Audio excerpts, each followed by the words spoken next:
श्री गुरुवे नमः। जय जय श्री राधे। इंदिरा एकादशी व्रत कथा।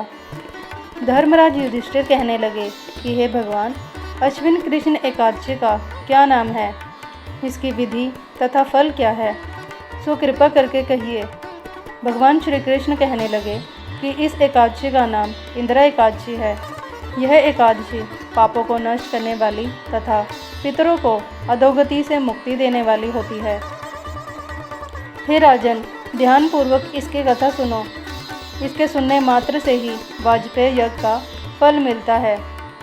प्राचीन काल में सतयुग के समय महिष्मती नाम की एक नगरी में इंद्रसेन नाम का एक प्रतापी राजा धर्मपूर्वक अपनी प्रजा का पालन करते हुए शासन करता था। वह राजा पुत्र, पौत्र और धन आदि से संपन्न और भगवान विष्णु का परम भक्त था। एक दिन जब राजा सुखपूर्वक अपनी सभा में बैठा था तो आकाश मार्ग से महर्षि नारद उतरकर उनकी सभा में आए। राजा उन्हें देखते ही हाथ जोड़कर खड़ा हो गया और विधिपूर्वक आसन व अर्घ दिया। सुख से बैठकर मुनि ने राजा से पूछा कि हे राजन, आपके सातों अंग कुशल पूर्वक तो हैं, तुम्हारी बुद्धि धर्म में और तुम्हारा मन विष्णु भक्ति में तो रहता है। देवर्षि नारद की ऐसी बातों को सुनकर राजा ने कहा, हे महर्षि, आपकी कृपा से मेरे राज्य में सब कुशल है तथा मेरे यहाँ यज्ञ कर्मादि सुकृत हो रहे हैं। आप कृपा करके अपने आगमन का कारण कहिए। तब ऋषि कहने लगे कि हे राजन, आप आश्चर्य देने वाले मेरे वचनों को सुनो। मैं एक समय ब्रह्मलोक से यमलोक को गया।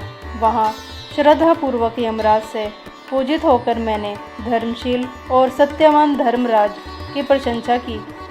उसी यमराज की सभा में महान ज्ञानी और धर्मात्मा तुम्हारे पिता को एकादशी का व्रत भंग होने के कारण मैंने उन्हें वहाँ देखा। उन्होंने संदेशा दिया तो मैं तुम्हें कहता हूँ। उन्होंने कहा कि पूर्व जन्म में कोई विघ्न हो जाने के कारण मैं यमराज के निकट रह रहा हूँ। सो हे पुत्र, यदि तुम अश्विन कृष्णा इंदिरा एकादशी का व्रत मेरे निमित्त करो तो मुझे स्वर्ग की प्राप्ति हो सकती है। इतना सुनकर राजा कहने लगा कि हे महर्षि, आप इस व्रत की विधि मुझसे कहिए। नारद जी कहने लगे, अश्विन माह के कृष्ण पक्ष की दशमी के दिन प्रातःकाल श्रद्धापूर्वक स्नान आदि से निर्वृत्त होकर पुनः दोपहर को नदी आदि में जाकर स्नान करें। फिर श्रद्धापूर्वक पितरों का श्राद्ध करें और एक बार भोजन करें। प्रातःकाल होने पर एकादशी के दिन दातुन आदि करके स्नान करें। फिर व्रत के नियमों को भक्तिपूर्वक ग्रहण करता हुआ प्रतिज्ञा करें कि मैं आज संपूर्ण भोगों को त्याग कर निराहार एकादशी का व्रत करूँगा। हे अच्युत, हे पुंडरीकाक्ष, मैं आपकी शरण में हूँ, आप मेरी रक्षा कीजिए। इस प्रकार नियम पूर्वक शालिग्राम की मूर्ति के आगे विधि पूर्वक श्राद्ध करके योग्य ब्राह्मणों को फलाहार का भोजन कराएं और उन्हें दक्षिणा दें। पितरों के श्राद्ध से जो बच जाए उसे सूंघकर गौ को दे दें तथा धूप, दीप, गंध, पुष्प, नैवेद्य आदि सब सामग्री से ऋषिकेश भगवान का पूजन करें। रात में भगवान के निकट जागरण करें। इसके पश्चात द्वादशी के दिन प्रातःकाल होने पर भगवान का पूजन करके ब्राह्मणों को भोजन कराएं। भाई बंधुओं, स्त्री और पुत्र सहित आप भी मौन होकर भोजन करें। नारद जी कहने लगे कि हे राजन, इस विधि से यदि तुम आलस्य रहित होकर इस एकादशी का व्रत करोगे तो तुम्हारे पिता अवश्य ही स्वर्गलोक को जाएंगे। इतना कहकर नारद जी अंतर्धान हो गए।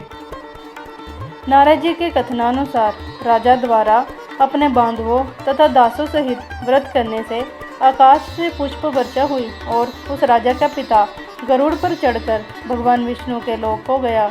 राजा इंद्रसेन भी एकादशी के व्रत के प्रभाव से निष्कंटक राज्य करके अंत में अपने पुत्र को सिंहासन पर बैठाकर स्वर्गलोक को गया।